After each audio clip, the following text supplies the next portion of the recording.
아침 뉴스룸 오늘은 양지열 변호사 그리고 박기태 한국건설기술연구원 노후인프라센터장과 함께 이야기 나눠보겠습니다. 안녕하십니까? 안녕하세요. 안녕하세요. 네, 먼저 양 변호사님, 북한이 어제 또다시 미사일로 추정되는 발사체를 쐈습니다. 근데 그간 발사했던 것과는 좀 성격이 다르다면서요? 조금 다르죠. 그동안에 대공 방사포라든가 예. 단거리 네. 미사일 같은 거 한 10차례가량 발사를 했었죠. 네. 근데 어제 같은 경우에는 탄도미사일이 일단 맞는 걸로 추정이 되는데 네. 이게 그냥 탄도미사일이 아니라 SLBM, 그러니까 네. 잠수함에서 쏠 수 있는 장거리, 일종의 중장거리 미사일 같은데 예. 고도로 한 910km, 거리로 한 450km 가량을 날아갔어요. 네. 어디까지 북한 갔습니까? 동해 원산 앞바다에서 쏜 것인데 네. 말씀하신 것처럼 이게 그동안에 쐈던 것보다는 가장 강력한 무기라서 아무래도 남쪽을 향한 무력 시위로 좀 추정이 되고 있어요. 네. 왜 그러냐면 이게 높이 각도를 세운 대신에 멀리 날아가진 않았으니까 예, 예. 그렇다면 이게 미국이나 일본을 겨냥한 건 아니고 네. 우리 쪽을 딱 정확히 겨냥했다고 볼 수 있지 않습니까? 예. 네. 그래서 남측을 향한 무력 시위로 현재 추정이 되고 있습니다. 네. 그렇군요. 10월 1일이 또 국군의 날이었는데 시기가 참 공교로운 것 같습니다. 예. 지금 군에서도 지금 우리를 향한 경고의 성격으로 분석을 하고 있을까요? 예, 딱 지금 말씀하신 것처럼 국군의 날 행사가 있었잖아요. 네. 10월 1일 날. 그 네. 다음 날 지금 미사일을 쏜 거잖아요.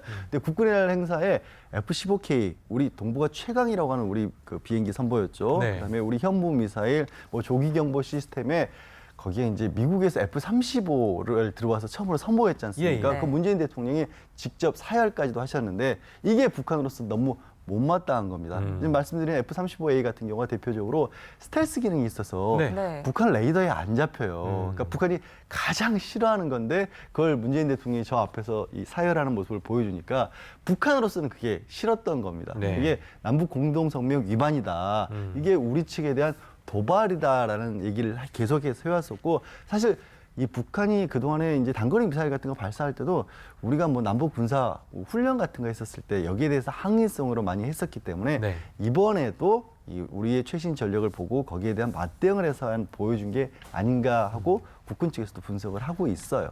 아무튼 뭐 문재인 대통령이 미국을 방문해서 그 유엔 연설을 하고 돌아온 지 얼마 되지도 않았는데 이런 일이 발생했기 때문에 우리 정부 입장도 좀 궁금합니다. 어떻습니까? 일단은 오전 7시 11분에 미사일이 발사가 예. 됐고 7시 50분에 정우영 국가안보실장 주재로 NSC 상미위원회가 열렸고요. 네.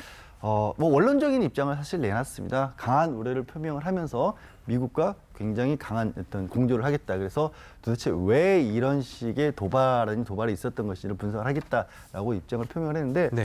정부에서도 제가 조금 전에 말씀드린 것처럼 남쪽에 대한 항의성 성격이 더 강하지 않을까. 물론 이제 미국에 대해서도 어느 정도 우리 그 북한이 가지고 있는 어떤 항의 내지는 앞으로 대미 협상을 앞두고 뭔가의 지렛대로 쓸 수 있을 만한 그런 여지도 있지만 우리 남쪽에 대한 더 항의가 강하다고 보는 것 중에 하나가 이 의례적으로 노동신문을 통해서 네. 우리 정부 인사들의 대북 발언에 대해서 비판을 좀 했습니다.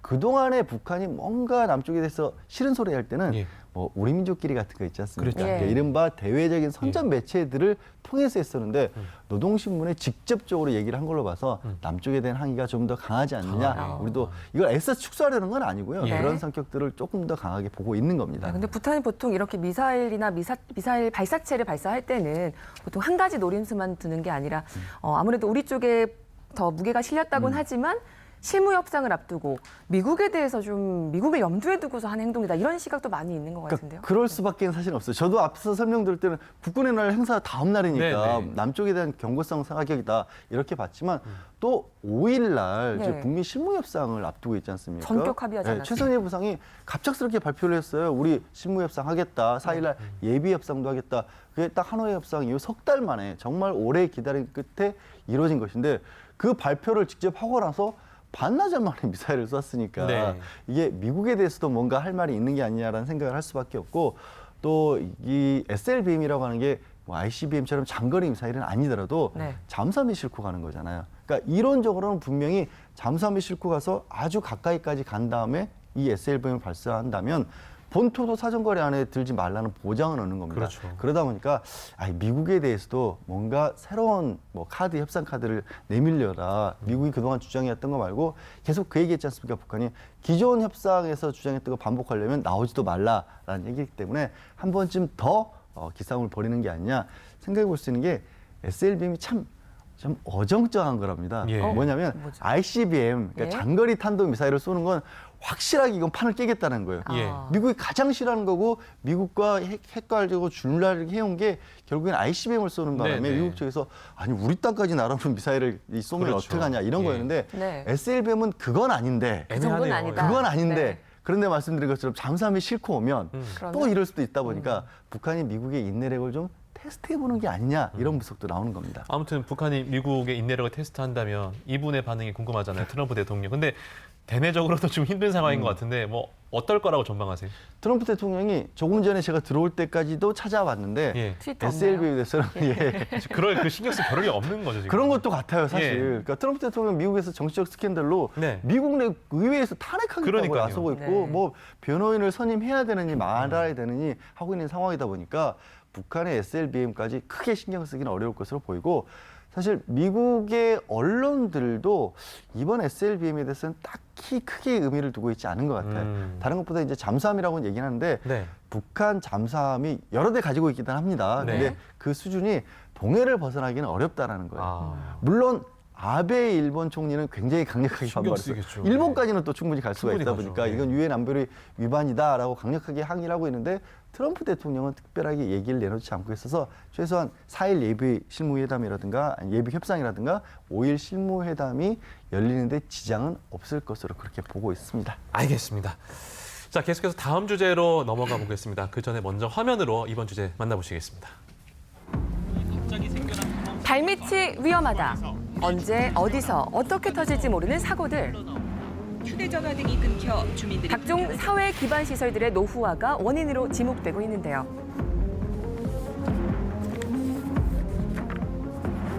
온수관이 터지면서 한 명이 숨지고 20명 넘는 시민들이 화상을 입었습니다. 수도관 파열과 통신고 화재, 땅 꺼짐 현상 등 낡은 지하 시설물로 인한 사고가 끊이지 않고 있습니다. 눈에 보이지 않아 사고를 예측하기 어렵기 때문에 우리를 더욱 불안하게 하는 노후 인프라들. 관에서 계속 물이 흘러나옵니다. 어젯밤 8시 35분쯤 묻혀 있는 건 눈에 안 보이니까 무서웠죠. 우리가 살고 있는 게 이 폭탄 위에 살고 있는 그런 느낌이요. 관리를 해주시고 정보를 좀 주셨으면 좋겠어요. 눈에 안 보이니까. 더구나 인프라의 노후화는 해마다 가속화되고 있는데요. 국민의 생명과 안전을 위협하는 노후 인프라. 오늘 그 실태와 대책을 점검해 봅니다. 네, 사회 기반 시설물 관련 사고가 요즘 끊이지 않고 있습니다. 상당히 불안하실 텐데요. 오늘은 이와 관련해서 박희태 센터장과 이야기 나눠보겠습니다. 센터장님, 뭐 저희가 방금 영상도 만나봤지만 네. 이런 사고가 일어나는 게 그냥 근본적인 원인은 낡아서 그런 거죠? 예, 그게 어떻게 보면은 가장 중요한 요인 중에 하나로 작용을 할 수가 있습니다. 네. 사실 우리 생활 주변에 보면은 여러 가지 인프라들을 접할 수가 있습니다. 네. 우리가 살고 있는 도시 지하에는 뭐 여러분들이 많이 그 생활과 밀접한 관련이 있는 그 가스관, 송유관, 그리고 상하수관 등이 있고요. 또 많이 타고 있는 지하철을 아마 경험하실 수가 있을 겁니다.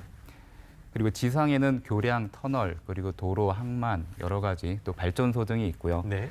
이러한 사회적 인프라들은 그 생활에 아주 밀접한 관련이 있을 뿐만이 아니고 쾌적한 생활 그리고 어떻게 보면은 아주 중요한 역할을 하는 그러한 라이프라인이라고 볼 수가 있겠습니다. 네. 근데 문제는 이러한 그 인프라들이 노후화가 되기 시작하면서 자칫 큰 사고로 이어질 수가 그렇죠. 있는 그러한 문제들이 있죠. 예. 우리나라의 경우에는 네. 70, 80년대에 그 압축 성장기에 많은 인프라들이 그 건설이 되었고요. 네. 지금 현재가 그러한 인프라들이 많이 노후화가 되어 있는 그러한 상태다라고 말씀을 드릴 수가 있겠습니다. 네. 예. 우리나라 이 말씀하신 인프라 시설들이 얼마나 낙후되고 또 노후화됐는지 앞으로 전망이 어떨지 저희가 이거 자료를 좀 준비해 봤는데요. 이 자료를 한번 보시면 30년을 기준으로 하고 있어요. 30년이 넘은 그 인프라들을 대상으로 했을 때 2019년 현재보다 10년이 지났을 때 이 갈색 보이시나요?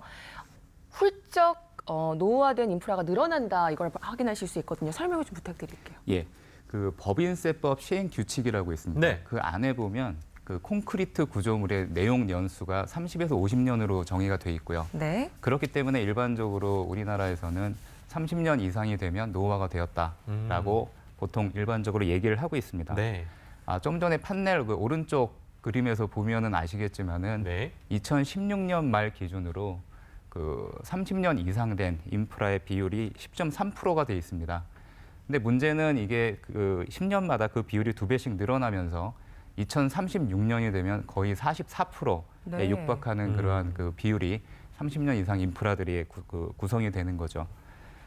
그리고 여기 나와 있지는 않지만 교량과 터널 같은 경우는 준공후 30년 이상 된 비율이 약 39%에 다다르고 있고요. 올해 6월에 발표된 그 정부 통계에 따르면은 철도의 경우에는 37%, 네. 저수지는 96%가 노후화된 것으로 나타났습니다. 그렇지만은 우리가 30년을 노후화의 어떤 기준이라고 보기는 하지만 네. 반드시 30년이 넘었다 그래서 노후화되는 것은 아니고요. 네. 네. 그렇다고 30년이 안 됐다 그래서 안전한 것도 아닙니다. 그렇죠. 그 예가 그 열수송관의 경우에 노후화율이 상당히 낮게 나타나 있긴 하지만 작년 말에 큰 사고가 발생한 것을 저희는 경험할 수 있습니다. 그렇습니다. 네. 그 실제로 지난 1년여간에 이 사회적 인프라의 노후화로 여러 사건이 발생했는데요. 저희가 화면으로 모아봤습니다. 만나보시죠. 먼저 최근입니다. 지난 9월 20일 서울 서대문 경찰서 일대가 물에 잠긴 모습입니다. 상수도관이 파열되면서 일어난 사고였는데요. 당시 이 수도관 설치된 지 37년째였던 것으로 밝혀졌습니다. 네, 이렇게 터진 상하수도관을 모르고 방치하면 싱크홀로 이어지기도 하는데요. 4m가 넘는 싱크홀이 발생했던 울산의 이 도로도 하수도관 파열이 원인이었습니다. 새어나온 물에 흙이 쓸려나가면서 주변 배관 파열로 이어지고 싱크홀 현상이 발생하게 된다고 하네요.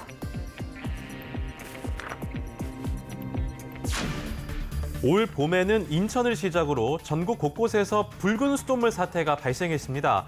이 역시 노후 수도관에 붙어있던 녹 등의 이물질들이 떨어져서 수도관을 타고 유입되면서 발생한 사고였습니다.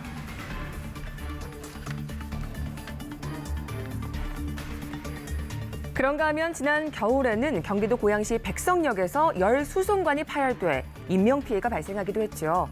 이후 서울 양천구 목동과 경기도 안산까지 한 달 사이 세 지역에서 같은 사고가 잇따랐는데 역시 열수송관의 부실한 관리가 원인이었습니다. 지난해 11월에 있었던 KT 아현지사 통신고 화재, 서울 시내의 통신 대란을 부를 정도로 여파가 컸습니다. 정확한 발화 원인은 아직 밝혀지지 않았지만 통신구의 노후화와 관리 부실이 원인으로 지목되고 있습니다. 지난 1년 동안만 돌아봐도 상당히 많습니다. 지금 오늘 뉴스에 나와 있는 내용 보면 지하수 관리가 잘 안 돼서 거기에 우라늄이 검출됐다 이런 기사까지 나와서 많은 분들이 철렁하셨을 텐데요. 뭐든지 관리 상태에 따라서 수명이 좀 달라지는 게 사실이잖아요. 지금 네. 인프라들이 어떻게 관리가 되고 있습니까? 그 앞에서 보여드린 그 화면에서 보신 바와 같이 사실 인프라의 경우에는 언제 어디서 어떤 방식으로 터질지 모르는 그런 시한폭탄에 해당된다고 볼 수가 있겠습니다. 그 이유는 일단 그 규모나 숫자가 너무 방대하기 때문인데요. 네. 그렇기 때문에 국가적 차원의 어떤 적극적인 투자, 관심이 필요한 상황이라고 볼 수가 있겠습니다. 네. 구조물의 노후화는 사실 눈에 보이지가 않죠. 그렇죠. 잘 네. 보이지가 않고 그렇기 때문에 지속적으로 보수를 해야 되는데 네. 우리나라의 그 유지관리 체계에서는 몇 가지 문제점이 있습니다. 그중에 가장 중요한 것이 유지관리 예산의 어떤 한계라고 볼 수가 있겠습니다. 네. 우리나라 그 인프라 투자 대비 유지관리비의 비율이 약 15에서 30%로 통계가 나와 있고요. 네. 그에 반해 그 선진 외국의 경우에는 35에서 40% 수준으로 상당히 저희보다는 높은 그러한 수준입니다. 네. 그렇기 때문에 앞서 말씀드린 대로 노후화의 어떤 그 진전이 빠른 이러한 현상을 고려할 때는 그 비율을 우리나라의 비율도 좀 더 높여줘야 된다라는 부분이 있고요. 네. 둘째로는 그 사회적 인프라의 예방적 유지 보수 네. 분야에 대한 어떤 인식에 대한 부분입니다. 사실 안전이 제일이라는 말을 많이 하기는 하지만 네. 네. 안전에 대한 투자 역시 소모성이라는 인식이 아직도 강한 것도 하나의 문제라고 볼 수가 있겠습니다. 이게 사실 그 한번 뭐 이렇게 만들어 놨다고 끝이 아닌 건데요. 근데 우리나라 이 그 인프라들이 예전에 이제 이렇게 그 건설을 할 때요. 기후 변화라든지 네. 이러한 그런 변화들을 좀 예측하지 못하고 그냥 지어서 이런 일이 있다는 분석도 있던데 어떻습니까?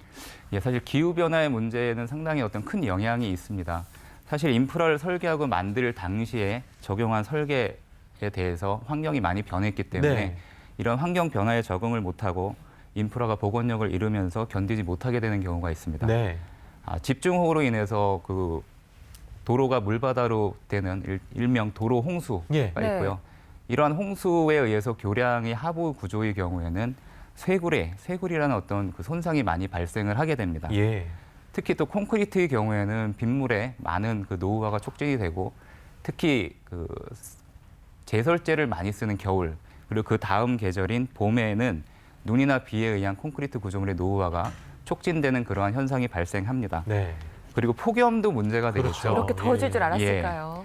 작년에 아마 많은 뉴스에도 보시면 아시겠지만 그 폭염으로 인해서 도로 소음 현상이 맞아요. 많이 발생했었습니다. 그 이유로 인해서 어떤 차량이나 인명 피해도 발생한 사례가 있고요. 그리고 2040년에는 우리나라 특히 서울 기후가 폭우를 동반하는 아열대 기후로 변할 것이다라는 예측이 있고요. 이러한 기후 변화를 고려할 때 우리나라의 그 인프라에 대해서도 설계 기준을 강화하거나 수정 그리고 이에 대한 보수나 대책 마련이 필요하다고 생각을 합니다. 네. 네, 정말 앞으로도 더 다각도로 관리가 필요할 것 같은데 문제는 관리의 주체나 관리 기준이 좀 일원화되지 못한 것이 좀 지적이 되고 있습니다. 이 이야기 들어보시겠습니다. 사회 기반 시설은 여러 종류가 있는데 각 종류별로 또 같은 종류라고 하더라도 관리 기관별로 전부 관리 기준이 다 다릅니다. 그래서 여러 종류별로 통합하지 못하는 관리 기준 때문에도 문제가 많고 또 관리 기관이 다르기 때문에 발생하는 문제도 많이 있습니다. 복합적인 문제가 생겼을 때 이걸 관리할 수 있는 기준 방안이 없습니다. 그렇기 때문에 빨리 통합 관리 시스템을 표준화시켜서 구축해야 이것을 비상시에 이러한 재난을 관리할 수 있을 겁니다. 하여튼 이 사회적 인프라를 좀 통합적으로 유지 관리할 수 있는 시스템이 부재하다 보니까 아무래도 이제 관리의 사각지대에 놓일 수밖에 없는 곳이 생길 수밖에 없겠네요. 예. 그동안 1종, 2종 등 대형 시설에만 집중돼서 관리를 해온 것이 사실이고요. 네. 다행히 2017년 2월에 제정된 시설물 안전법이라고 있습니다. 그 법에는 3종까지 조금 소규모 시설에 대해서도 더 확대해서 그 유지관리 범위를 넓힌 그러한 법이 되겠고요. 하지만 거기에 포함되지 않는 소규모 시설들이 더 많죠. 네. 네. 이러한 시설들이 사실 그 관리 사각지대에 있어서 안전사고의 우려가 높다라고 말씀을 드리겠습니다. 네. 그 단적인 예로 1, 2종 시설의 경우에는 아까 말씀드린 노후가 30년 이상의 비율이 8% 정도 수준으로 돼 있고요. 네. 그에 반해 3종 시설의 경우에는 40% 정도 아이고. 수준으로 육박하고 예. 있습니다. 예. 아마 통계는 나와 있지 않지만 그 이외의 소규모 시설들은 더 높은 비율이 되지 않을까라고 생각을 하고요. 네. 앞서 인터뷰에서도 말씀해 주신 바와 같이 사실 우리나라의 경우에는 시설물마다 각각 그 관리부처가 서로 다르고 그에 따라서 어떤 조치나 어떤 정책이 다르게 되는 부분들이 많습니다. 네. 다행히 내년 1월에 시행을 앞둔 지속 가능한 기반시설 관리 기본법이라고 있는데요. 네. 네. 이 법에서 어느 정도 문제를 많이 해결해 줄 수 있지 않을까라고 생각을 합니다. 그렇게 정책적으로 좀 일원화해서 관리 부서들이 같은 정책을 쭉 유지하는 게 중요하다는 말씀으로 들리는데 예, 그러기 맞습니다. 위해서는 사실 예산이 정말 중요하잖아요. 맞습니다. 정부가 2023년까지 민간 자본 포함해서 지금 매년 8조 원씩 32조 원, 그러니까 4년 동안 32조 원을 투입한다고 지금 밝혔다고 하는데 이 정도면 충분할까요?